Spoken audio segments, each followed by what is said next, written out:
एक ही कवित्त में कई चरित्रों का श्री प्रियादास जी महाराज ने स्मरण कर लिया है। आए गृह त्यागी, यहीं से आरंभ किया। पर घर कैसे छोड़ा, इसका संकेत मात्र प्रियादास जी ने किया, बहुत विस्तार नहीं किया।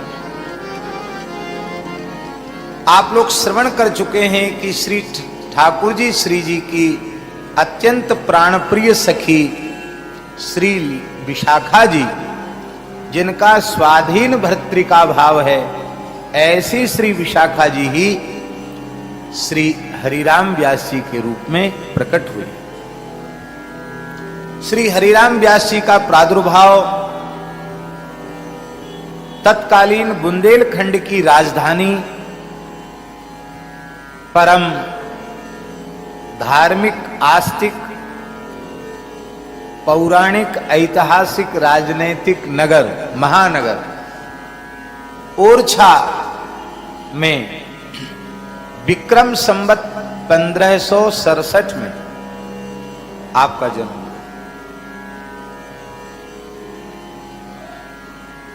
विक्रम संवत 1567 में आपका मार्गशीर्ष कृष्ण पक्ष की पंचमी तिथि को जन्म हुआ। अगहन बदी पंचमी को आपका प्रादुर्भाव हुआ।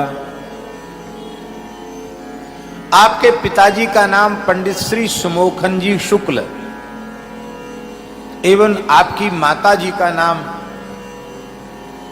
श्री पद्मावती देवी था।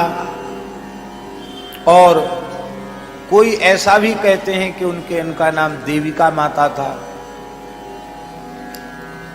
एक एक व्यक्तित्व के भी कई बार कई नाम हुआ करते हैं, इसमें भी कोई आश्चर्य नहीं है, दोनों ही ठीक है।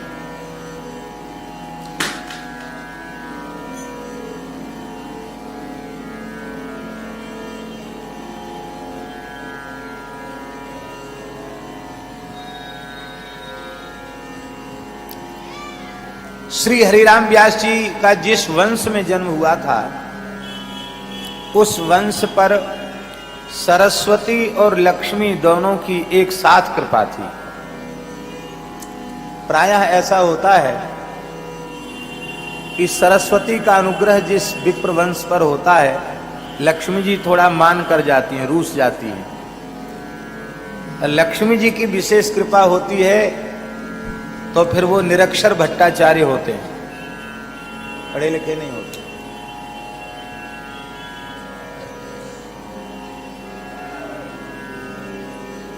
सूरदास जी का एक पद है, ऊधो कर्मन की गति न्यारी, मूर्ख अनपढ़ राज करत हैं, पंडित फिरत भिखारी। सूरदास जी ने लिखा है। अनपढ़ मूर्ख महाराज राजाधिराज बने बैठे। और कई बार ऐसा भी देखने को मिलेगा, कई कई विषयों के आचार्य अच्छे पंडित, उनको एक समय भरपेट भोजन भी नहीं, ऐसा भी देखने को मिल जाए। पर आपका वंश ऐसा था जिस पर लक्ष्मी और सरस्वती की कृपा युगपत थी, एक साथ थी। ऐसे कई वंश हुए। पंडित मित्र महर्षि ओरछा के राज पंडित थे, जिनके द्वारा लिखा हुआ ग्रंथ वीर मित्रोदय, भारत सरकार ने उसे छपाया है। और वीर मित्रोदय ग्रंथ संग्राह्य ग्रंथ है। महाराजा वीर सिंहजू देव महाराज मधुकर शाह के पुत्र, उन्होंने कहा कि आपके जैसा विद्वान भारतवर्ष में फिर जन्म ले, इसकी संभावना कम है। भयंकर मुगल काल चल रहा है, धर्म ग्रंथों की होलियां जलाई जा रही हैं। ऐसी स्थिति में तमाम ग्रंथ लुप्त हो चुके हैं, तमाम ग्रंथ लुप्त होने के कगार पर हैं। तो आपका ज्ञान भी आपके साथ चला जाएगा, तब तो सनातन धर्म की बड़ी हानि होगी। आप कोई एक ऐसा ग्रंथ बनाइए जिस ग्रंथ में सांगोपांग सनातन धर्म हो। सनातन हिंदू संस्कृति का कोई ऐसा अंग ना हो जिसकी चर्चा उसमें ना हो। तो आपने बहुत विशाल का एक ग्रंथ बनाया, वीर मित्रोदय। बहुत बड़ा पोथन है महाराज, इतने मोटे मोटे खंड हैं, अलग अलग प्रकाश हैं। तो उसमें मित्र महर्षि ने,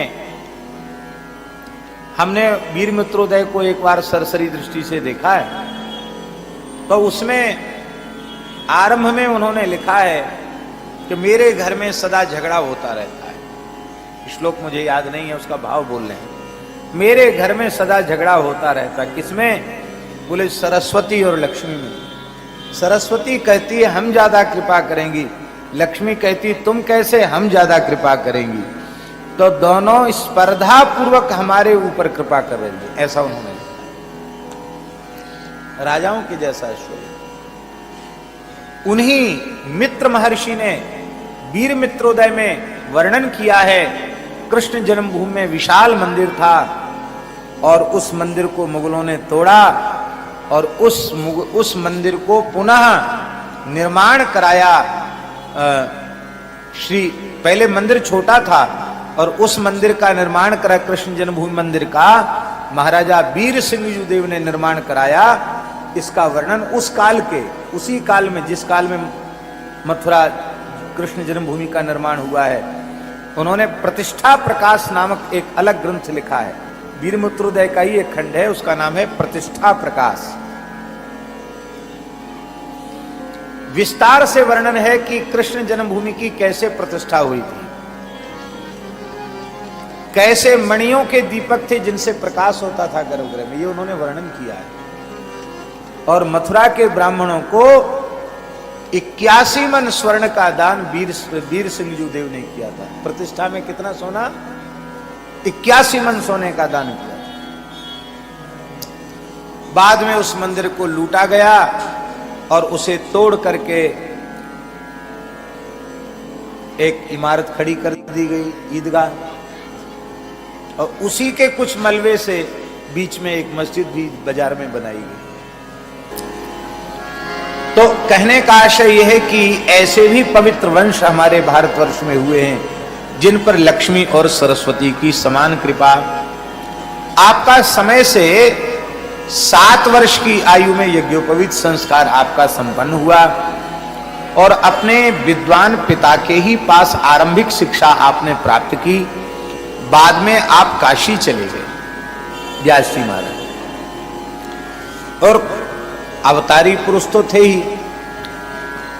आपको सरस्वती ने प्रत्यक्ष प्रकट होकर दर्शन दिया था और कहा था कि आपकी पराजय नहीं होगी, आप सर्वत्र शास्त्रार्थ में विजयी होंगे। ये सरस्वती ने प्रकट होकर आपको आशीर्वाद दिया था, वर दिया था। इतने बड़े विद्वान थे कि काशी के विद्वानों ने आपको व्यास उपाधि से सम्मानित किया। नहीं तो पिताजी तो थे पंडित समोखन जी शुक्ल, तो हरिराम शुक्ल ये नाम था इनका।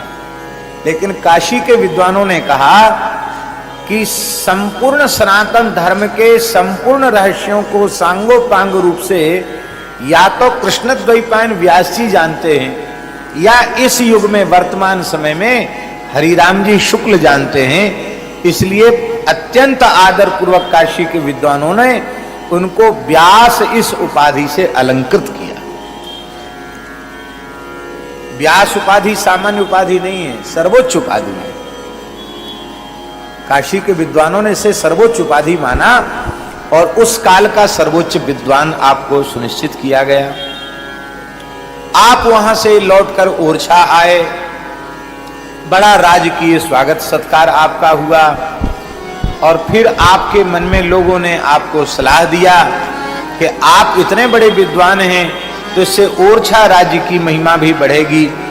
आपको संपूर्ण भारतवर्ष में दिग्विजय यात्रा करनी चाहिए, विजय पत्र सबसे लिखवाना है। उस समय परंपरा थी शास्त्रार्थों की, लेकिन ये शास्त्रार्थ करने तो आए नहीं थे, ये तो वृंदावन में रसधारा बहाने के लिए आए थे।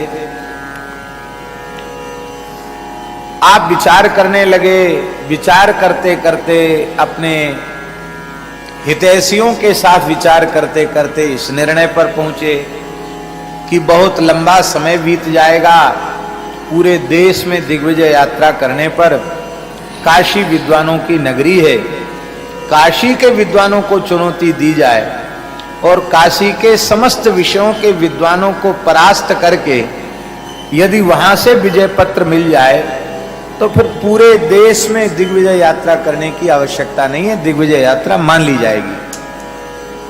और ऐसा था भी, काशी में विजय हो गई, सर्वत्र विजय हो गई। आप काशी पधारे। हमारे धर्म संघ वाले गुरुजी कहते थे, बड़ा धोता बड़ा पोथा पंडिता पगड़ा बड़ा। वो कहते थे कि पुराने पंडितों का ज्ञान तो होता ही था, उनका तामझाम इतना बड़ा होता था कि सामने वाला उनका तामझाम देख के ही, जिसको कहते हैं ना होपलेस हो जाना है, तामझाम देख के, वो तामझाम देख के वो आधा तो हतोत्साहित हतप्रभ हो जाता था तामझाम देख के। बड़ा धोता बड़ा पोथा पंडिता पगड़ा बड़ा। महाराज ओरछा नरेश ने पालकी भेजी, पालकी में बैठ करके आप पधारे और हाथी घोड़ा बैलगाड़ियों में ग्रंथ, इसलिए ग्रंथ के शास्त्रार्थ होगा तो कहेंगे किस ग्रंथ में लिखा है, पंडित लोग श्लोक बना लेते हैं। काशी में आपकी शोभा यात्रा निकली और इस स्वरूप को देख करके काशी में हड़कंप मच गया कि अपनी छात्रावस्था में ही ये सर्वोच्च सम्मान प्राप्त करके गए और वस्तुतः इनकी कोटि का कोई पंडित नहीं है, अब क्या होगा। तो कहीं काशी की नाक न कट जाए, नाक को ही तो काशी कहते हैं। सप्तपुरी में विग्रह में काशी भगवान के नासिका के स्थान पर विराजमान है। नासांच वाराणसी, वाराणसी की पराजय माने भगवान की नाक कटना है, नाक कटना ठीक नहीं है। विश्वनाथ जी का अर्चन किया, विश्वनाथ जी की शरण में गए। विश्वनाथ जी ने स्वप्न में समाधान किया, ध्यान में समाधान किया। बोले आप लोगों की पूजा हमने स्वीकार कर ली है, आप लोग निश्चिंत हो जाएं।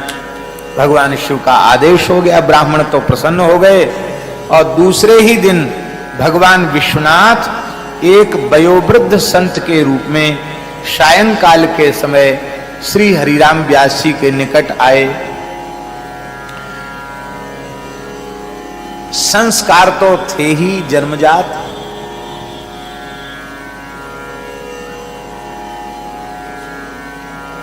गौ ब्राह्मण संतों का समादर करना चाहिए, ये संस्कार तो जन्म से ही प्राप्त थे।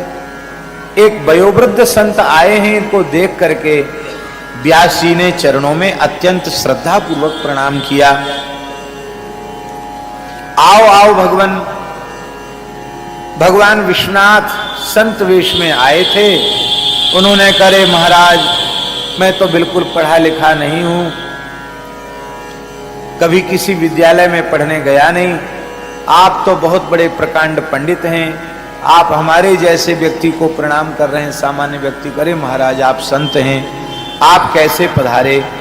बोले हमने सुना आप बहुत बड़े विद्वान हो, आप सबके प्रश्नों का उत्तर दे देते हो, हम तो एक जिज्ञासा लेकर आपके पास आए हैं, आप कृपा करके हमारी उस जिज्ञासा का समाधान कर दें। व्यास जी ने कहा अवश्य भगवान बताइए, पूछिए क्या जिज्ञासा है आपकी। तो संत वेशधारी शिव जी ने कहा विद्या का महत्व क्या है, विद्या का फल क्या है। व्यास जी ने उत्तर दिया विवेक की प्राप्ति। विद्या का स्वरूप क्या है, महत्व क्या है, फल क्या है, बोले विवेक की प्राप्ति। शिव जी ने पूछा विवेक का स्वरूप क्या है, विवेक कहते किसको हैं। व्यास जी बोले सत असत का।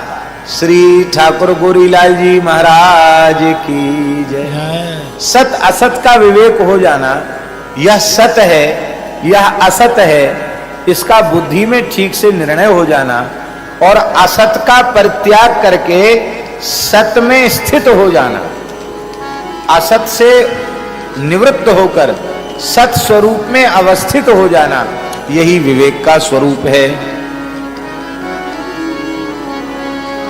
शिव जी ने फिर पूछ लिया, बोले भगवान सत क्या है और असत क्या है? सत किसको कहते हैं, सत किसको कहते हैं? व्यास जी ने कहा भगवान सत्य स्वरूप हैं, उनका नाम रूप लीला सब सत्य है, और भगवद अतिरिक्त यह नाशवान प्रकृति सब असत्य है। भगवान के अतिरिक्त जो कुछ है सब मिथ्या है, असत है, परिवर्तनशील है। सत हरि भजन जगत सब सपना। तो शिवजी ने कहा कि तो फिर आपने विद्या पढ़कर विवेक की प्राप्ति कर ली, आपको सत असत का ज्ञान हो गया, क्या आपने असत को त्याग कर सत को स्वीकार कर लिया है? और यदि नहीं है तो आपका ये प्रकांड पांडित्य व्यर्थ है। शिवजी बोले कि अब तक तो हमारे मन में ग्लानि होती थी कि हम तो बिना पढ़े लिखे रह गए, खाली राम राम करते रहते हैं, लेकिन अब पता चला आप इतने बड़े पंडित होकर के भी और आपको विवेक नहीं मिला, सत असत की परिभाषा जानकर भी असत को त्याग नहीं सके, सत को ग्रहण नहीं कर सके, तो इससे अच्छे तो हम बिना पढ़े लिखे ठीक है, कम से कम राम राम तो करते हैं। शास्त्रार्थ में ब्राह्मणों को अपमानित करना, और आप जानते हैं कि ब्राह्मणों का अपमान उनका वध है, तो जितने ब्राह्मणों का अपमान होगा उतनी ब्रह्महत्या का पाप लगेगा। तो ये प्रतिष्ठा सूकरी विष्ठा का अर्जन करने आए हैं, आप भजन करने आए हैं, सावधान हो जाइए। एकांत में यह संवाद था। व्यास जी को पहचानने में देर न लगी, यह कोई सामान्य संत नहीं है, मेरे ऊपर अतिशय अनुग्रह करने के लिए ही पधारे। व्यास जी ने तत्काल चरण पकड़ लिए, रोने लगे, भगवान आप अनुग्रह करें, आप कौन है, अपना परिचय प्रदान करें। जैसे ही प्रार्थना की, साक्षात भूत भावन विश्वनाथ प्रकट हो। बोलो काशी विश्वनाथ भगवान की।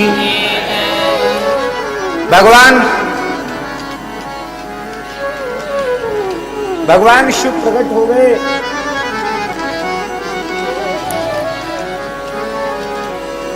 भगवान शिव प्रकट हो गए और व्यास जी को हृदय से लगाकर कहा, तुम अधीर न हो, मैं तो केवल ये स्मरण दिलाने आया हूं, तुम सामान्य नहीं हो, तुम तो साक्षात युगल की निरंतर प्राणपन से सेवा करने वाली, लाड़ लड़ाने वाली सहचरी श्री विशाखा जी हो। आप साक्षात विशाखा जी। स्वरूप का बोध कराया। आप इसीलिए आए हैं, वृंदावन में रसधार बहाने के लिए आए हैं। वृंदावन चले जाओ, इस प्रपंच को त्याग दो, और बस इतना प्राप्त करते ही आप वहां से फिर ठाट वाट से नहीं आए, सामान्य प्रकार से ही ओरछा लौट आए। आपने कोई सभाई नहीं की, मन एकदम संसार से विरक्त उदासीन हो गया और आप लौट करके ओरछा में आ गए। बोलो भक्तवत्सल भगवान की जय। तो व्यास जी भूल ही गए कि मैं हरिराम हूं। थोड़ी देर के लिए तो उन्हें अनुभूति हुई कि मैं, जब शिवजी ने कहा कि तुम तो साक्षात विशाखा हो, तो उन्हें अनुभूति हुई कि मैं विशाखा स्वरूप में ही हूं।